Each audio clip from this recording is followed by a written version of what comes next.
May mga batang 90s ba dito? Kamusta kayo? Kamusta tayo? Alam niyo, sa totoo lang tayo may pinakamasayang kabataan. Tayo yung mga kabataan noon na napakababaw ng kaligayahan. Tayo yung mga batang batak sa arawan kahit napagalitan ng magulang, okay lang basta makipaglaro sa mga kaibigan.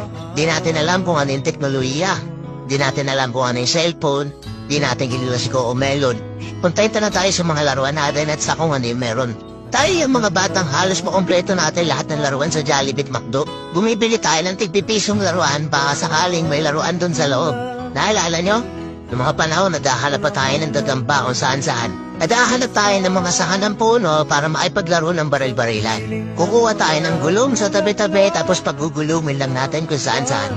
Mabibwisit tayo kapag hindi tayo pinayagan ng magulang natin maipaglaro sa mga kaibigan natin sa ulanan. Kaya yata yung mga huling batch ng mga bata na nakikipaglaro pa ng tagot.